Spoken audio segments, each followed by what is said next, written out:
कहानी के शुरू होते ही हम एक आदमी को देखते हैं। वो सड़क के रास्ते से होता हुआ जंगल की तरफ जा रहा था। अचानक कोई उसके पीछे अपना चाकू खोलता है और फिर देखते ही देखते उसके पूरे जिस्म को चीर फाड़ देता है। इसी चाकू से उसने इस आदमी के जिस्म पे कई वार किए और फिर इस आदमी को घसीटता हुआ वो अपनी वैन में ले गया। जिसके बाद सीन कट होकर हम अगली सुबह एक वैन को देखते हैं। ये वैन कीथ की है जो अपनी फैमिली के साथ जंगल में कैंपिंग के लिए आया है। कीथ अपनी फैमिली के लिए खाना बनाता है और सभी खाना खाना शुरू कर देते हैं, लेकिन उसकी बेटी एमी आज खाना खाने से इनकार कर चुकी थी। वो फोन पर किसी से बात करते हुए दूर जंगल में चली जाती है, जबकि यहाँ इनके पास आते हैं एक गरीब रहने वाले दो आदमी। ये दोनों कीथ से अपने एक साथी का पता पूछ रहे थे, उसी आदमी का जिसका मर्डर रात में हमने होता देखा है। जब आदमी कीथ कहता है नहीं सॉरी, हमने किसी को नहीं देखा, हम तो बस अभी कैंपिंग के लिए आए हैं। साफ जाहिर था कि कीथ इन्हें इग्नोर कर रहा है, लेकिन तभी कीथ का बेटा आकर इन दोनों को दे देता है चॉकलेट्स। ये दोनों ही वो चॉकलेट रख लेते हैं और इतनी ही देर में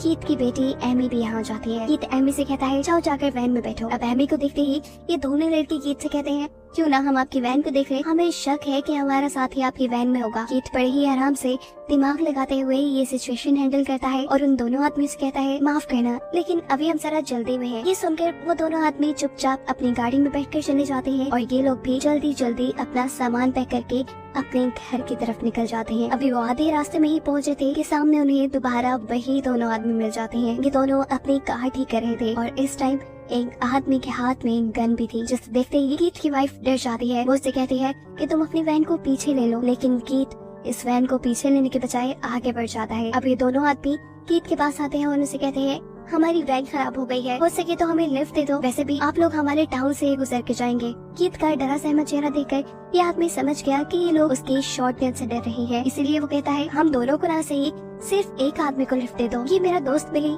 इसका घर टाउन से पहले ही आ जाएगा, इसे लिफ्ट दे दे। अपने घर जाते ही ये कार लेकर मुझे यहाँ पर वापस लेने आ जाएगा और ये गन इसकी तो फिक्र ही ना करे, ये मेरे ही पास रहेगी। कीथ की वाइफ अभी भी नहीं चाहती थी कि कोई अनजान आदमी उनकी वैन में बैठ जाए, लेकिन कुछ सोचते हुए कीथ बिली को अपने साथ ले जाने के लिए राजी हो जाता है। बिली कार में आता है और कीथ के बेटे से बातें करना शुरू कर देता है।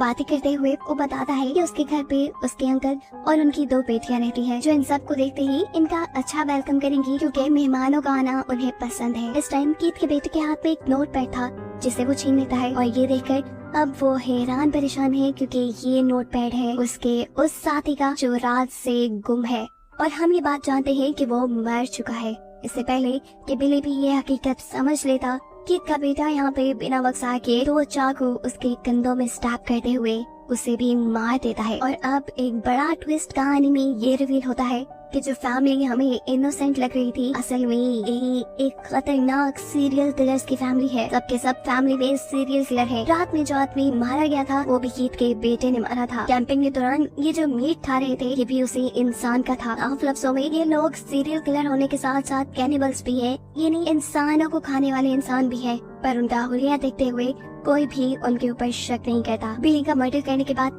ये सब लोग मिलकर बिली के छोटे छोटे पीस कर देते हैं और फिर उसे फ्रीजर में फ्रीज कर देते हैं क्योंकि यही तो उनका खाना है। इस टाइम कीथ की वाइफ अपनी बेटी को इस आदमी की आंख देती है। ये देखकर उसका बेटा पूछता है ये आंख आप इसे क्यों दे रही है, ये तो मुझे देनी चाहिए, इस आदमी को तो मैंने मारा है। पर कीथ की वाइफ कहती है ये आंख एमी को इसलिए दे रही हूँ क्योंकि वो अपने ऊपर कंट्रोल रखती है, किसी पे ऐसे ही नहीं टूट पड़ती। यहाँ बिली का जो उनके पास फोन था वो भी रिंग करने लग जाता है और गुस्से में कीथ उसे तोड़ देता है। जिसके बाद ये लोग पहुँच जाते हैं अब बिली के घर, क्योंकि बिली ने बताया था कि वहाँ उसकी फैमिली रहती है। घर का दरवाजा नॉक करते ही दो लड़कियां दरवाजा खोलने के लिए आती हैं, जिसमें से बड़ी बेटी है जूलियन और छोटी सवेना। ये फैमिली बड़ा मासूम सा मुंह बनाते हुए इनसे कहती है असल में हमारी वैन खराब हो गई है, अगर आप लोग बुरा न बनाए तो हम थोड़ी देर के लिए आप लोग के घर स्टे कर सकते हैं। इससे पहले कि जूलियन कुछ बोलती सवेना बात करके कहती है थोड़ा और आगे चलो, टाउन आ जाएगा, वहाँ कहीं स्टे कर लेना। जवाब में कीथ की वाइफ कहती है अरे नहीं, हमें रास्ते में बिली मिला था, आप लोगों का भाई, उसी ने हमें यहाँ आने को बोला है। अपने भाई का नाम सुनते ही इन्हें घर में ले आते हैं, इन्हें खाना भी देते हैं जो इन्हें पसंद नहीं आता क्योंकि ये तो इंसान खाने वाले लोग हैं, आम खाना इन्हें कैसे पसंद आ सकता है। इस सब के बाद कीथ इनसे कहता है कि अगर आप बुरा न मनाए, मुझे आप लोग का फोन यूज करना है। तब अंकल कहते हैं असल में हमारे घर में एक ही फोन है जो बिली के पास होता है, वो आ जाए तो वो आपके फोन पे बात भी करवा देगा और आपको आपकी मंजिल तक भी पहुंचा देगा। खाना खाते हुए सवेना उससे बहुत से सवाल कर लेती है, जिससे कि अगर बिली आपको रास्ते में मिला था तो वो आपको घर तक क्यों नहीं ले आया। तब कीथ की वाइफ उसे कहती है वो तो खुद बेचारा पैदल था, वो अपनी दोस्त की हेल्प के लिए वापस रोड की तरफ जा रहा था। उसने बस हमें घर का एड्रेस बताया और वो चला गया। लेकिन सवेना के सवाल तो खत्म होने को ही नहीं आ रहे थे। उसके सवालों से तंग आकर ये सब अपने अपने वेपन्स निकाल लेते हैं गुस्से में सवेना को मारने के लिए। पर तभी दरवाजा नॉक होता है और यहाँ एक अच्छा खासा हड्डा कटा इंसान उनके घर पे आ जाता है, जिसे देखते ही ये चारों घबरा गए, क्योंकि ऐसे इंसान से लड़ना, उसका मुकाबला करना और उसे मारना इनके लिए हमेशा मुश्किल हो जाता है। ये जूलियन का फियांसी है। इसे देखते ही ये चारों अपने अपने वेपन्स दोबारा छुपा लेते हैं। सीन कट होकर हम बिली के दोस्त को देखते हैं, जिसे ये वहीं सड़क पर ही छोड़ा थे। वो बार बार बिली को कॉल कर रहा था, लेकिन बिली का फोन ऑफ जा रहा था। अब तो उसे घबराहट भी होने लगी थी और तभी उसके सामने आ जाता है एक पुलिस वाला। वो उसे लिफ्ट देने की ऑफर देता है, लेकिन ये आदमी इनकार कर चुका है क्योंकि उसे ये पुलिस वाला बिल्कुल पसंद नहीं। पुलिस वाले के यहाँ से जाते ही इस आदमी को उल्टियाँ लगना शुरू हो गई है, वो भी उसी चॉकलेट की वजह से जो कीथ की बेटी ने उसे दी थी। सीन कट होकर हमें यहाँ बिली के घर का सीन दिखाया जाता है। इसी घर में एमी जब वॉशरूम में जाती है तो गलती से बिली की आँख जो उसकी मोम ने उसे गिफ्ट की थी वो उससे बाथरूम में ही गिर गई, जिसे वो नोटिस के बगैर ही बाथरूम से बाहर भी आ गई। बाथरूम से बाहर उसे नजर आई सवेना, जिसकी तरफ वो एक कपल की तरह अट्रैक्ट होने लगी। इतने में यहाँ पर जूलियन आ जाती है और इन दोनों को बताती है कि सोने का इंतजाम हो गया है। सोने से पहले सवेना सबको पियानो प्ले करके दिखाती है, जो सुनकर एमी भी इम्प्रेस हो गई थी। इस सब के बाद सभी लोग अपने अपने रूम्स में सोने के लिए चले गए। कीथ की वाइफ परेशान थी क्योंकि वो किसी फैमिली को मारना नहीं चाहती थी। इन्होंने भी अपने रूल्स बनाए हुए थे, ये सिर्फ उन्हीं लोगों को मारते थे जो इस दुनिया पे बोझ हो, जो बुरे काम करते हो। इन्होंने कभी हंसती खेलती फैमिलीज को नहीं मारा था और आज ये लोग यही काम करने जा रहे थे। तब अपनी वाइफ को रिलैक्स कहते हुए कहता है इनके बारे में ज्यादा नहीं सोचो, ये लोग भी इस दुनिया पे बोझ ही हैं। देखो क्या लाइफ स्टैंडर्ड है इनका, ना कोई लाइफ का एम ना गोल, तुम परेशान मत हो, सब कुछ ठीक हो जाएगा। इसके बाद कीथ अपने बेटे के पास जाता है, जिसके बारे में हमें पहले से ही पता है कि वो बहुत ज्यादा जज्बाती है। वो अपने बेटे से कहते हैं कि जूलियन को तुम मार लेना, लेकिन उसके फियांसे को मैं मारूंगा क्योंकि वो एक ताकतवर इंसान है। मेरे सिग्नल देने से पहले तुम्हें कुछ उल्टा सीधा नहीं करना, वरना गड़बड़ी भी हो सकती है। यहाँ सवेना के रूम में एमी थी, जो इस टाइम सवेना के अवार्ड्स दिख रही थी, जो सबके सब उसने तीर अंदाजी में जीते थे। उसका निशाना बहुत पक्का था। ये लोग यही बातें कर रहे थे कि दूसरी तरफ हम देखते हैं कि कीथ अब पहुंच चुका है सवेना और जूलियन के डैड के रूम में उन्हें मारने के लिए।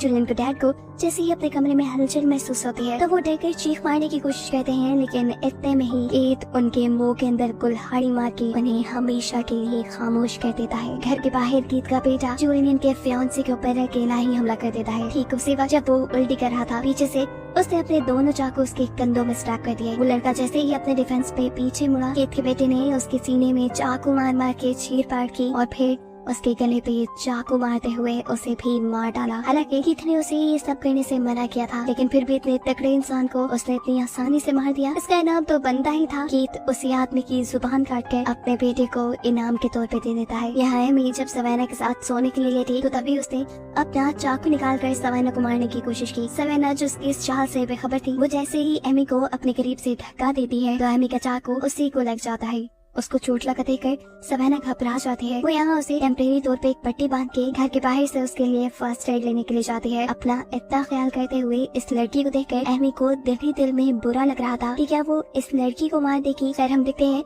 कि सवेना जो फर्स्ट एड लेने गई थी उसे अब इन लोगों की वैन नजर आ जाती है। जिस वैन को देखने के लिए ये उस वैन के अंदर चली गई और इसे वैन में मिली जूलियन के फियांसे की लाश। और इसे देखते ही उसे सारी गेम समझ में आ गई कि ये पूरी की पूरी फैमिली ही सीरियल किलर है और इनको मारने के लिए आई है। सीन कट होकर हम जूलियन को देखते हैं, जो इस मर्तबा भी उल्टी करने के लिए जब वॉशरूम में जाती है तो उसे वहाँ मिल गई बिली की वही आंख जो गलती से एमी यहाँ गिरा गई थी। और ये देखते हुए उसने भी ये बात जान ली कि जरूर यहाँ कुछ गड़बड़ है, उनकी जान खतरे में है।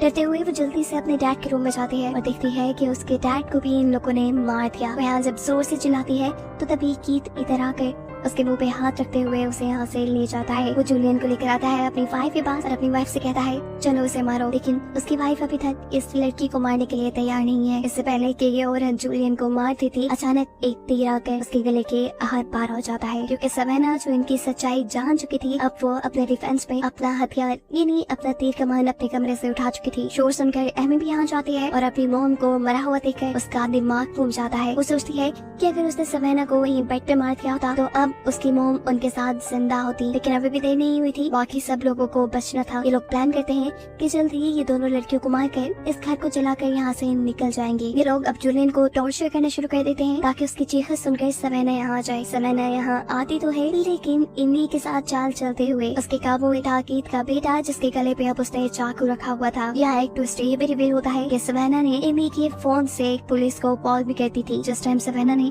इस लड़के की गर्दन पे चाकू रखा हुआ था, ठीक उसी टाइम कीथ उसकी बहन के भी गले पे चाकू रख देता है। सवेना ये बात जानती थी कि वो एक इंसान को नहीं मार सकती, लेकिन ये लोग बहुत जालिम है। ये लोग उसकी बहन को मार ना दे, इसीलिए वो कीथ के बेटे को यानी इस लड़के को जिंदा छोड़ देती है। जिसके बाद इन दोनों को ये लोग एक साथ बांध देते हैं। शायद ये लोग साइकोपैथ भी थे, इन्हें अब इन लड़कियों को टॉर्चर करना था, इसलिए कीथ अब जूलियन के फियांसे की जुबान को फ्राई करके लेके आता है और इन दोनों को टॉर्चर करके ये खाने को कहता है। जूलियन जब ये खाने से मना करती है तो कीथ उसका अंगूठा ही काट कर चूसने लग जाता है। और जब वो आया सवेना के पास और उसने सवेना को ये खाने को बोला तो यहाँ सवेना उसे डिस्ट्रैक्ट करने के लिए ये बता देती है कि तुम्हारी बेटी लड़कियों में इंटरेस्टेड है, और ये बात शायद तुम नहीं जानते। ये सुनते ही कीथ पागल हो जाता है और अपनी बेटी से ही लड़ने लग जाता है। इस तरह सवेना को कुछ टाइम मिल गया अपने आप को बचाने का। फ्री होते ही उसने मौका पाते ही यहाँ से फॉग उठाया और कीथ की आंख में घुसा दिया। कीथ सच में एक साइकोपैथ अजीब आदमी था। आंख में फॉग लगने से कितना दर्द होता है, लेकिन वो यहाँ बेदर्दी से इसी फॉग से लगी अपनी आंख बाहर निकाल कर वो दिखा जाता है। इनकी इसी लड़ाई के दौरान यहाँ पर आ जाता है बिली का वो दोस्त जिसे ये लोग सुबह रोड पे छोड़ाए थे। उसे पता चल गया था कि जरूर कुछ गड़बड़ है, यही चेक करने के लिए तो वो बिनी के घर आया था और यहाँ ये सब माहौल देखकर वो अब कीथ से लड़ने लग गया। दूसरी तरफ हम देखते हैं